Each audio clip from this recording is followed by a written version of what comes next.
We're gonna talk about event prep today. Okay. All right, let's do this. So, basically, the video is just gonna be about people ask me all the time, how do you prep drift cars for events? What do you do? What's necessary?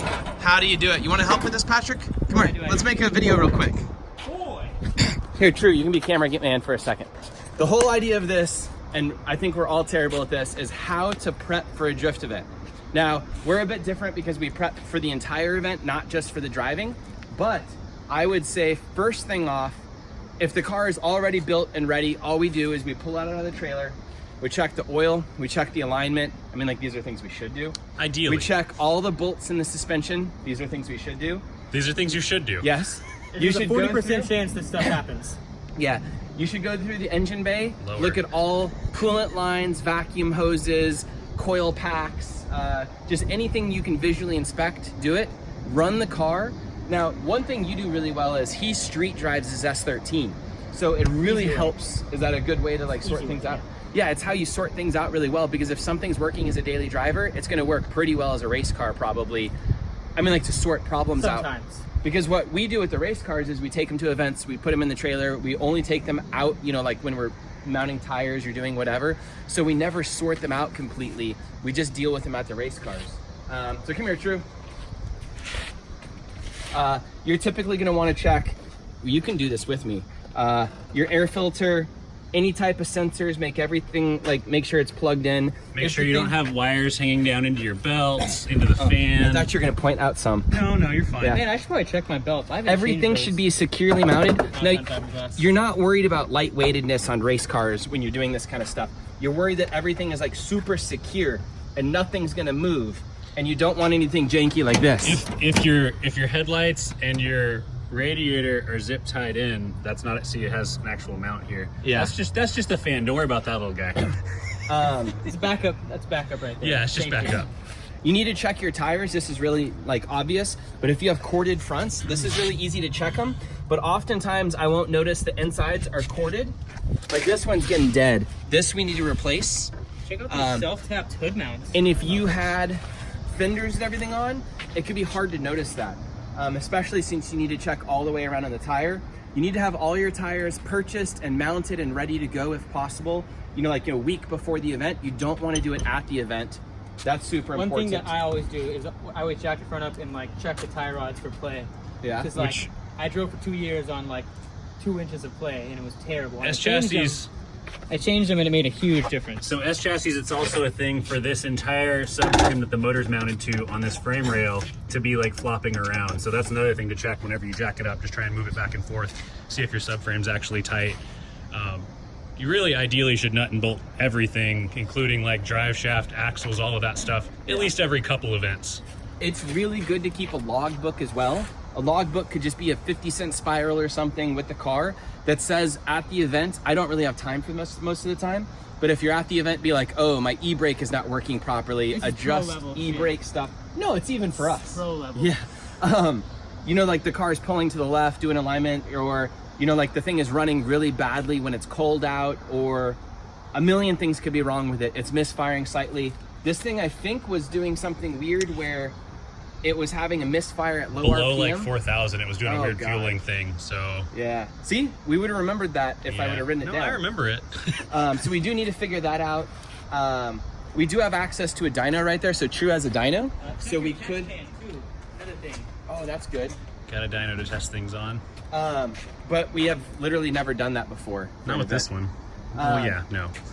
Check your catch can. You can empty it. This one has a visual inspector, which is, I assume this part of the catch can's broken because there's no oil on it. Water. Yeah. It's not just full of water there. Make sure your catch can is working. This thing was just like falling apart at one point because all the bolts had fallen out. You can check your coilovers. Something drifters never do is, like, oftentimes people will just adjust your coilovers and you don't notice. You can take them all the way left to go all the way. It depends on what the adjustment is, but take them all the way one way, then take them all the way back wherever you want them to be, and then make the sides I change match. mine like every event depending on what track we're at or how. Yeah, that how it happens feels. too. What else do we need to do? If I'm on like brand new tires, turn those bad boys all the way up. Once you get rid of all your junk tires, you give them to Patrick so he can burn them off. And I'll take them all. You do need to go around and probably check your wheel spacers. So drifters often use front wheel spacers, and I do have those on here. You need to check your wheel spacers. That means take the wheel off, which we should be doing anyways, and whenever you have that spacer shown, go check that wheel spacer, because we do have people loosen up the spacers on accident. What he means is check the lugs, that the lugs are tight, that hold the spacer on, because your lugs can be tight on the wheel, but the spacer itself will be loose against the hub. So you have to check those. Broken down to 30 Ugga-Duggas. Well, at least to 80 to 100 foot-pounds probably. Yeah. What else on this thing? Yeah, what else do we need to prep? Make sure all your wiring's working for taillights. I don't know. Just basically go around the entire car, figure it all out. Make sure you pack the fuel you need, especially if you're traveling. You might not have access to like 93 octane or whatever the car's tuned on. Make sure you travel with everything you need. Make sure you have all your tools. Make sure, this sounds really dumb, but you need a jack and you need your wheel socket. Make sure to get the car up to temperature, and make sure your fan is working. That's a really good point. That's really important. There's a lot of fan wiring on all these swaps that ends up, the fuse will burn up, or the wiring will burn. Whatever the case is, you gotta make sure your fans are working properly once you get up to temp. Or if you have an SR, you just run stock fan clutch. Yeah, that would be amazing.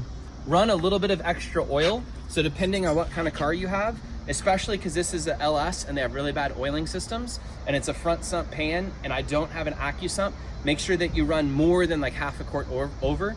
That's super important. The number one reason for cars to get damaged engine-wise at drift events is just not running enough oil, I'd say, or running SR20s.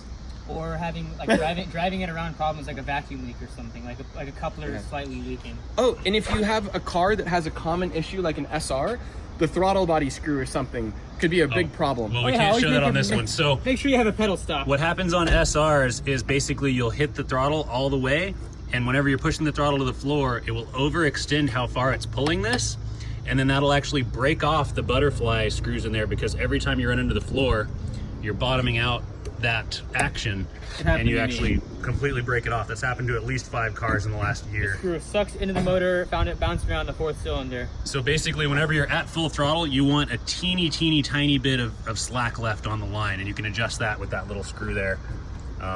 Really, that's good advice for any motor. Just make sure you're not overextending the throttle plate, the butterfly. Check your brake fluid as well. That can be as simple as just opening it up and looking at it. Anyways, it has a it. little float in there. Make sure it doesn't look like garbage. It might be the like blue kind. This is probably .4. I have more of like a, if it ain't broke, don't fix it. That's so bad. Don't be like Yeah, me. don't be like that. Don't be like Patrick, the number 2 person in TXSL. He'd be number 1 if he like checked the car over better. Is that not Public correct? shame! Yeah. No. Check your power steering fluid. Check your belts for tension. What else? Really, the important thing is making sure there's no wiring like touching your headers or hanging down below the car. You'll see a lot of times, you'll see underneath the, let's see if you have any. Nope, no wires hanging down. You'll see wideband wires hanging, or a clutch line hanging down. Like last event, and now it's just not reading, so we got to replace that. Yeah, probably got ripped off. Oh, another thing, check the weather. If the weather is going to be raining, you can only Rain-X and anti-fog your windshield before the event in the dry. If it starts raining, you cannot Rain-X your windshield. It is there. too late. Yep. Well, you can, but it's not going to work. It won't work at all. Don't bother. So if you're going to try and drive in the rain, you need to make sure your windshield is going to be taken care of and all that stuff. Make sure your helmet fits. Make sure your seats are mounted securely. Make sure your belts are adjusted correctly. Do that stuff before you get to the track, and then you don't feel pressured. Make sure your battery is tied down completely.